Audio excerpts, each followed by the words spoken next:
और अब खबर दिल्ली से है। सुप्रीम कोर्ट से केजरीवाल को झटका लगा है। सुप्रीम कोर्ट ने तत्काल सुनवाई से इनकार कर दिया है। केजरीवाल ने अंतरिम जमानत को बढ़ाने के लिए याचिका दायर की थी। केजरीवाल के वकील अभिषेक मनु सिंघवी ने ये मांग की थी। सुप्रीम कोर्ट की वेकेशन बेंच ने जल्द सुनवाई की मांग को सीजीआई के पास भेजा और अब सीजीआई जल्द सुनवाई करने पर निर्णय ले। तो ये बड़ी खबर आपको बता दे कि सुप्रीम कोर्ट से झटका लगा। और हमारे साथ हमारे संवाददाता पीयूष तिवारी फोन लाइन पर जुड़ चुके हैं। पीयूष, अरविंद केजरीवाल को ये बड़ा झटका लगा है, लेकिन जानकारी भी मिल रही है कि अब अगले समय इसकी सुनवाई होगी। सुनवाई की कोई तारीख निश्चित हुई है? देखिए, हम बात करें तो इस पूरे मामले में चूंकि इस तरीके से कल ही याचिका डाली गई थी, उसके बाद कहीं ना कहीं जो मेंशनिंग है वो आज हुई है और जो वरिष्ठ वकील है अभिषेक मनु सिंघवी, उनकी ओर से ये याचिका मेंशन की गई है। और चूंकि आज जब सुनवाई हुई तब सीधे तौर पे अभिषेक मनु सिंघवी ने कहा कि हम केवल 7 दिन का विस्तार चाहते हैं और ये केवल चिकित्सा विस्तार है, यानी कि स्वास्थ्य संबंधी जो जांच है वो हमें कराना है और किसी भी तरीके से ये स्वतंत्रता का दुरुपयोग नहीं है, यानी कि जो हम अंतरिम जमानत पर बाहर है उसका दुरुपयोग नहीं है।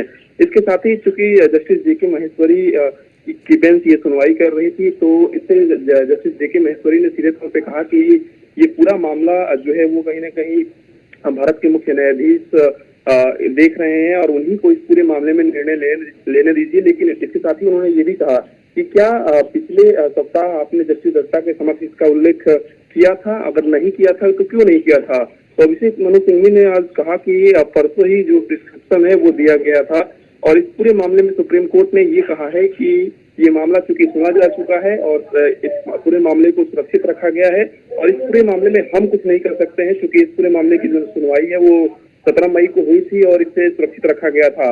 और उचित आदेश के लिए इस पूरे मामले को सीजीआई के समक्ष प्रस्तुत करें, यानी कि चीफ जस्टिस ऑफ इंडिया के समक्ष इस पूरे मामले को प्रस्तुत करें। अब देखने वाली बात होगी कि क्या आज ही सीजीआई के समक्ष इस पूरे मामले को, क्योंकि आज भेजा जा चुका है, जो वेकेशन बेंच है वो सुनवाई कर रही थी, तो अब देखने वाली बात होगी कि जब चीफ जस्टिस अगर सुनवाई करते हैं तो वो क्या कुछ फैसला देते हैं। क्या दिल्ली के मुख्यमंत्री अरविंद केजरीवाल को राहत मिलती है या नहीं मिलती? जी, यानी कि पीयूष, जैसा कि जानकारी मिल रही है और जैसा कि जानकारी आप दे भी रहे हैं कि जो तत्काल सुनवाई के लिए याचिका डाली गई थी कि उनकी जो बेल है उसे बढ़ाई जाए, तो उस याचिका को खारिज कर दिया गया है। इससे क्या ये माना जाए कि 1 जून के बाद फिर उन्हें जेल वापस जाना पड़ेगा अरविंद केजरीवाल को?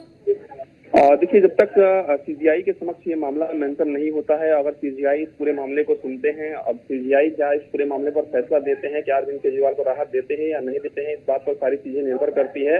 हालांकि एक बात स्पष्ट है, जिस तरीके से जो बेंच बैठी हुई थी, जिस बेंच ने इस पूरे मामले की फिलहाल सुनवाई की है, चीफ जस्टिस ऑफ इंडिया से पहले जो वेकेशन बेंच बैठी हुई थी, तो उसने सीधे तौर पे अरविंद केजरीवाल को राहत नहीं दी। उन्होंने सीधे तौर पे इस पूरे मामले को सीजीआई के समक्ष रखने के लिए कहा है। तो अब देखने वाली बात होगी कि सीजीआई के समक्ष इस पूरे मामले को रखा जाता है तो सीजीआई की ओर से क्या कुछ कहा जाता है। फिलहाल दिल्ली के मुख्यमंत्री अरविंद केजरीवाल को राहत नहीं मिली है। अब सबकी निगाहें इस बात पर टिकी हुई है कि चीफ जस्टिस ऑफ इंडिया इस पूरे मामले में क्या कुछ कहते हैं। ठीक, बहुत शुक्रिया आपका तमाम जानकारी साझा करने के लिए।